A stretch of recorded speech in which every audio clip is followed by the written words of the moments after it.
കാണുന്ന ചേച്ചി ഉണ്ടല്ലോ, ഈ ചേച്ചി ഒരിക്കൽ നമ്മുടെ കൊയിലാണ്ടി ഹോസ്പിറ്റലിൽ വന്നിട്ടുണ്ടായിരുന്നു. ഞാൻ ആ സമയത്ത് അവിടെ ഉണ്ടായിരുന്നു, എനിക്ക് മൈഗ്രെയിൻ ആയിട്ട് കാണിക്കാൻ വേണ്ടിയിട്ട്. അപ്പൊ ഈ ചേച്ചീനെ ഞാൻ കണ്ടപാടക്ക് ഈ ചേച്ചീനെ ഞാൻ തിരിച്ചറിഞ്ഞു കേട്ടോ. ഈ ചേച്ചി ഒരു യൂട്യൂബറാണ്. അപ്പൊ ചേച്ചി എന്തിനാ വന്നതെന്ന് വെച്ചാൽ ഒരു അബോർഷൻ സംബന്ധമായിട്ടുള്ള ഒരു കാര്യത്തിനാട്ടോ വന്നത്. എന്താ സുഹൃത്തുക്കളെ, ഈ അബോർഷൻ സംബന്ധമായി വന്നു എന്ന് പറഞ്ഞിട്ട് ഇവർ ചേച്ചി ചേച്ചി ചേച്ചി എന്ന് വിളിക്കുന്ന ആ ഒരു പെൺകുട്ടിയില്ലേ, അവളുടെ പേര് സ്മൃതി എന്നാണ്. സ്മൃതി എന്ന പേരിൽ ഇവർക്കൊരു യൂട്യൂബ് ചാനലുണ്ട്. ഈ യൂട്യൂബ് ചാനലിലൂടെ നിരന്തരം ഈ പറയുന്ന ഈ ഒരു ഫേക്ക് ഓളിയെ എന്ന് വെച്ച് കഴിഞ്ഞാൽ, ഇവളെ പേരെന്തുവാ,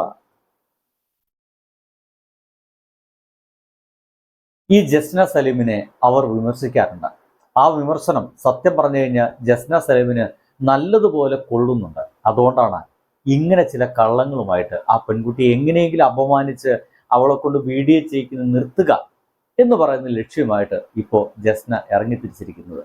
വേറെ ഒന്നുമില്ല, കുറച്ച് കഴിഞ്ഞ് ഈ വീഡിയോ അവർക്ക് പിൻവലിക്കാനുള്ളതാണ്. ബൈ.